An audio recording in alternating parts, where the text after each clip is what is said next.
என் மேலான தமிழ் பெருங்குடி மக்களே, உங்கள் அனைவருக்கும் மேலரசம்பட்டு சமூகத்தின் பணிவான வணக்கங்கள். அன்பு உறவுகளே, நம்முடைய சேனலை நீங்கள் பார்ப்பது இதுவே முதல் முறையாக இருந்தால் உடனே சப்ஸ்கிரைப் செய்து கொள்ளுங்கள்.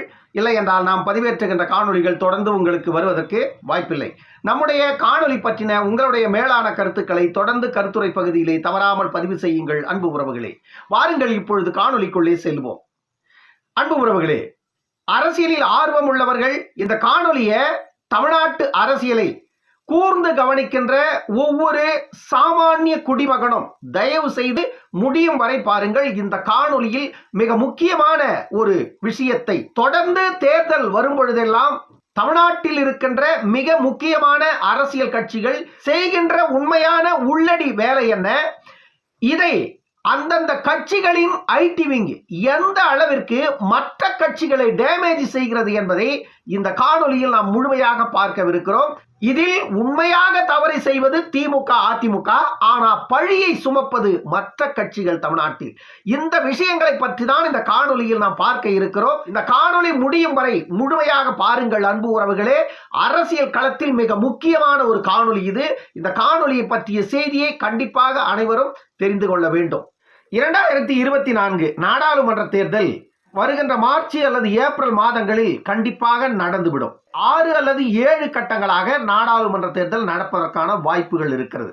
இப்பொழுது அதற்காக தமிழ்நாட்டில் உள்ள அனைத்து கட்சிகளும் தேசிய அளவில் காங்கிரஸ், பிஜேபி, இந்த 2 கட்சிகளும் தேசிய அளவில் மாநிலத்தில் உள்ள பிராந்திய கட்சிகளை எல்லாம் ஒன்றிணைத்து ஒவ்வொரு மாநிலத்திலும் அவர்களுக்கான கூட்டணிகளை வலுவாக கட்டமைத்து தேர்தலை சந்திப்பது என்று ஒவ்வொரு கட்சிகளும் தங்களுடைய முன்னெடுப்புகளை தொடர்ந்து நகர்த்தி கொண்டிருக்கிறது. தமிழ்நாட்டில் திமுக பிரதான கட்சி, அதன் கூட்டணியில் காங்கிரஸ் இருக்கிறது. அதே போன்று தமிழ்நாட்டில் பிஜேபி என்ற கட்சி எந்த கட்சியோடும் கூட்டணி இல்லை, தனியாக நின்று கொண்டிருக்கிறது இது நாள் வரையில். ஆனால் இன்னும் அவர்களுக்கான கூட்டணி கட்சிகள் எதுவென்று முடிவு செய்யப்படவில்லை. அதே போன்று தமிழ்நாட்டில் பாட்டாளி மக்கள் கட்சி, தேமுதிக, அதிமுக, ஓபிஎஸ், சசிகலா, டிடிவி தினகரன், ஏசி சண்முகம், ஜி.கே. வாசன் போன்ற தலைவர்கள் எல்லாம் எந்த கட்சியோடு கூட்டணி அமைத்து தேர்தலை சந்திக்க போகிறார்கள் என்ற முடிவு இன்னும் தெரியாத நிலையில் தமிழ்நாட்டில் திமுக கூட்டணி மட்டும் உறுதியாக நின்று கொண்டிருக்கிறது.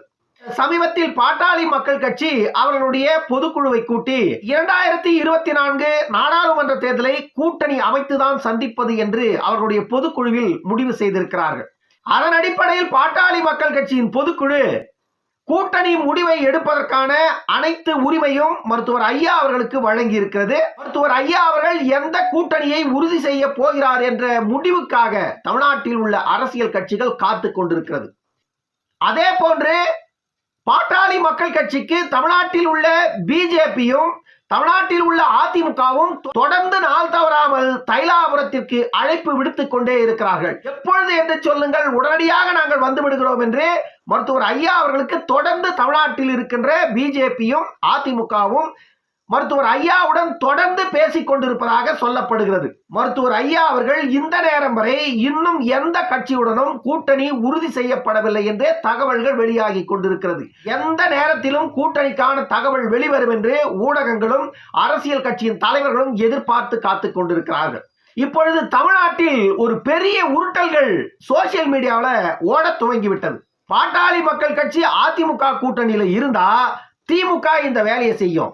அதே திமுகவில் பாட்டாளி மக்கள் கட்சி கூட்டணியில் இருந்தா அதிமுக இந்த வேலையை செய்யும். இவங்க செய்யற 2 வேலை என்னன்னா, பாட்டாளி மக்கள் கட்சி அங்க பொட்டி வாங்கிடுச்சு, பாட்டாளி மக்கள் கட்சி இங்க பொட்டி வாங்கிடுச்சு. இந்த வேலையை செய்யறவன் யாருன்னா, அங்க பாமக இருந்தா இவன் செய்வான் அதிமுக, அதிமுகவில் பாமக இருந்தா திமுக செய்வான் இந்த வேலையை. நான் கேட்கிறது ஒண்ணு, இந்த காணொலியை பார்க்கின்ற சாமானிய மக்கள் அனைவருக்கும் நான் ஒரு கேள்வியை முன்வைக்கிறேன். இந்த கேள்விக்கு எனக்கு தயவு செய்து நீங்கள் கருத்துரை பகுதியில் பதில கொடுங்க. உண்மையிலேயே நேர்மையான அரசியல்வாதி யார் அப்படின்னு நான் தெரிஞ்சுக்கிறேன். தொடர்ந்து நான் உங்களிடம் நிறைய விஷயங்களை காணொலி மூலமாக பதிவு செய்து கொண்டிருக்கிறேன். எனக்கும் இந்த விஷயம் தெரிய வேண்டும். பாட்டாளி மக்கள் கட்சிக்கு பொட்டி கொடுத்து விட்டார்கள், பாட்டாளி மக்கள் கட்சி பொட்டி வாங்கிவிட்டது. இந்த பொட்டியை யாரு கொடுத்தவங்க? அவர்களுக்கு அந்த பொட்டி எங்கிருந்து வந்தது? பொட்டியை கொண்டு வந்தவர்கள் உத்தமர்களா, பொட்டியை வாங்கியவர்கள் நேர்மையற்றவர்களா? பொட்டியை கொடுத்தவர்கள் எவ்வளவு உத்தமர்கள், அவர்களுக்கு பொட்டி எங்கிருந்து வந்தது என்ற தகவலும் எனக்கு தெரிய வேண்டும். பொட்டியை வாங்கியவர்கள் நேர்மையற்றவர்களா? அவர்கள் நேர்மையற்றவர்களாக இருந்தால் அவர்களை இந்த திராவிட கட்சிகள் எதற்கு கூட்டணியில் சேர்க்க வேண்டும்? அவர்கள் தான் பொட்டி கேட்கிறார்கள். இல்ல, நீங்க பொட்டி கொடுத்தாதானே அவங்க கூட்டணிக்கு வராங்க. அப்படி இருக்கும் பொழுது அவர்களுடைய தயவுக்காக எதுக்கு ஏங்கி ஏங்கி ஏங்கி ஏங்கி வழி மேல விழி வச்சு தைலாபுர தோட்டத்திலிருந்து அழைப்பு வருமா, அழைப்பு வருமா, அழைப்பு வருமானு நாயை விட கேவலமா ஏண்டா காத்து சாகுறீங்க? நான் கேட்கிறேன். பாமக பொட்டி வாங்கிடுச்சு, பாமக பொட்டி வாங்கிடுச்சு. எங்க வாங்குச்சு, எப்ப வாங்குச்சு, எவன் பார்த்தவன், விளக்கு பிடிச்சவன் எவன்? அப்ப அந்த பொட்டியை கொடுத்தவன் யாரு? இந்த யோகிய, இந்த உத்தமனுக்கு எங்க இருந்து வந்தது அந்த பொட்டி? திமுக கூட்டணியில பாமக சேர்ந்து இருக்குது. பாமகவுக்கு திமுக பொட்டி கொடுத்திருக்கு. திமுகவுக்கு பொட்டி எங்க இருந்து வந்தது? கருணாநிதி, மு.க. ஸ்டாலின், உதயநிதி ஸ்டாலின், இன்பநிதி ஸ்டாலின் எல்லாரும் கோவணத்தை கட்டிக்கிட்டு காலையில இருந்து சாயந்தரம் வரைக்கும் வயக்காட்டுல போயிட்டு உழுது அதை மார்க்கெட்ல கொண்டு போய் போட்டு தவமா தவம் இருந்து இரவு பகல் தூக்கம் இல்லாம உழைத்த உழைப்ப பொட்டியில கொண்டு வந்து மருத்துவர் ஐயா கிட்ட கொடுத்துட்டு கூட்டணிக்கு வாங்கன்னு கூப்பிட்டுக்கிட்டாங்களா? களவாணி பசங்க, களவாணி கூட்டம்டா, களவாணி கூட்டம்.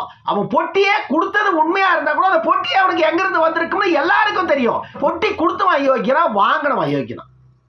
இதுக்கு எனக்கு விடை தெரியணும். எவனாச்சும் இனி ஒரு முறை பொட்டி கொடுத்தான், பொட்டி கொடுத்தான், பொட்டி வாங்கினான், பொட்டி வாங்கினான்னா பொட்டி கொடுத்தவனை விட ஒரு அயோக்கிய யாரா இருக்க முடியும்?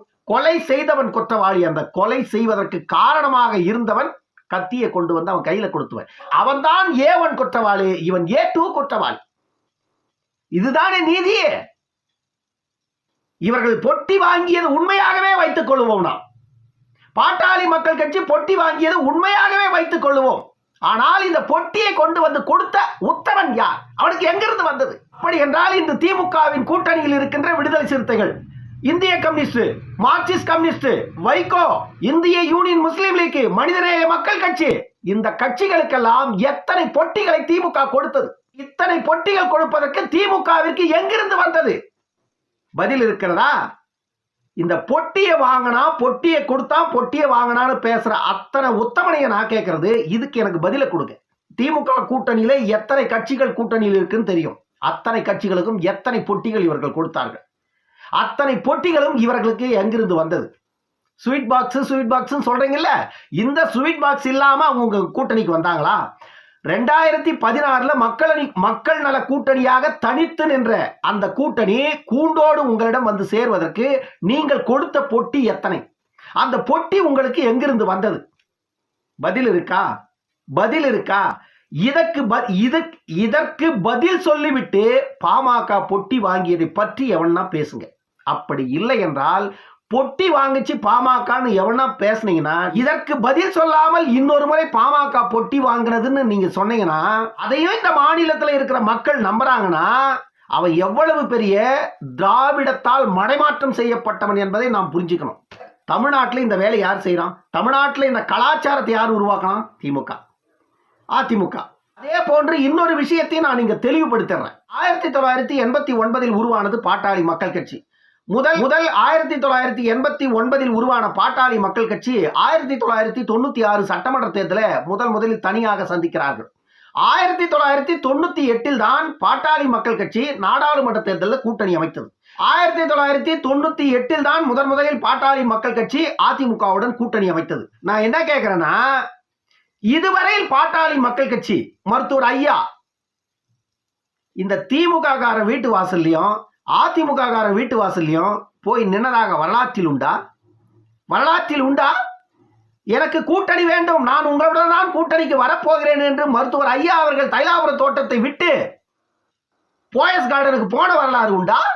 கோபாலபுரத்துக்கு மருத்துவர் ஐயா அவர்கள் போன வரலாறு உண்டா? மருத்துவர் ஐயா அவர்கள் எப்பொழுது தகவல் சொல்லுவாரோ என்று காத்து கொண்டிருந்து தைலாபுர தோட்டத்திற்கு வரிசையில் நின்றவர்கள் தாண்டா இந்த ரெண்டு திராவிட கட்சிகளும். வெக்கம் இல்லை உங்களுக்கெல்லாம்? பாட்டாளி மக்கள் கட்சி இதுவரையில் தங்களுடைய நிலைப்பாட்டிலிருந்து ஒரு பொழுதும் அவர்கள் பின்வாங்கியதே கிடையாது.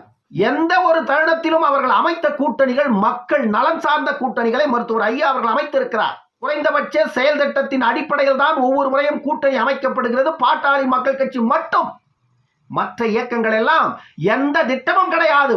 அவர்களுக்கு சீட்டு கொடுத்தால் கூட்டணி அமைத்து விடுவார்கள். பாட்டாளி மக்கள் கட்சி அப்படி கிடையாது. குறைந்தபட்ச செயல் திட்டங்களை முன்வைக்கிறது. இதற்கெல்லாம் அந்த இயக்கம் ஒத்து வந்தால் மட்டும்தான் பாட்டாளி மக்கள் கட்சி கூட்டணி அமைக்கும். 2019 அமைக்கப்பட்ட கூட்டணியும் அப்படித்தான் அமைக்கப்பட்டது. அதற்கு முன்பு அமைக்கப்பட்ட கூட்டணிகளும் இப்படிதான் அமைக்கப்பட்டது. பாட்டாளி மக்கள் கட்சி என்பது தமிழ்நாட்டில் இருக்கின்ற திராவிட கட்சிகளை போன்ற இயக்கம் அல்ல. நான் பல முறை மேற்கோள் காட்டியிருக்கிறேன். பாட்டாளி மக்கள் கட்சி என்பது ஒரு தனித்துவமிக்க இயக்கம். தமிழக அரசியல் வரலாற்றில் இது நாள் வரையில் 1949 தொடங்கிய திமுக இதுவரையில் ஒரே ஒரு தேர்தலை கூட கூட்டணி அமைக்காமல் சந்தித்த வரலாறே கிடையாது திமுகவிற்கு. அதிமுக வேண்டுமென்றால் சொல்லலாம், கூட்டணி அமைக்காமல் தேர்தலை சந்தித்திருக்கிறார்கள். ஆனால் திமுகவிட ஒரு கேவலமான இயக்கம் தமிழ்நாட்டில் உண்டா? பாட்டாளி மக்கள் கட்சி எந்த இயக்கத்தோடும் கூட்டணிக்காக ஒருபோதும் இயங்கி நின்றது கிடையாது. பாட்டாளி மக்கள் கட்சி எப்பொழுதுமே அவர்கள் வலிமையாக இருக்கிறார்கள். பாட்டாளி மக்கள் கட்சியிடம்தான் அதிமுகவும் திமுகவும் கையேந்தி நிற்கிறதே தவிர ஒவ்வொரு முறையும் கூட்டணிக்கு இந்த 35 ஆண்டு கால அரசியல் வரலாற்றில் பாட்டாளி மக்கள் கட்சி திமுகவிடமோ அதிமுகவிடமோ ஒருபோதும் கூட்டணிக்காக இயங்கி நின்ற வரலாறே கிடையாது. திராவிடத்தின் கைகூலிகளாக செயல்படுகின்ற எவருக்கும் பாட்டாளி மக்கள் கட்சியை பேசுவதற்கு அருகதை கிடையாது. நான் கேட்டிருக்கின்ற அந்த கேள்விகளுக்கு விடை இருந்தால், உங்களுக்கு தைரியம் இருந்தால், நெஞ்சுரம் இருந்தால் கருத்துரை பகுதியிலே உங்களுடைய பதிலை பதிவு செய்யுங்கள். இன்னொரு காணொலியில் சந்திக்கும் வரை உங்களிடமிருந்து விடைபெற்றுக் கொள்வது மேலரசம்பட்டு சண்முகம். நன்றி, வணக்கம் அன்பு உறவுகளே.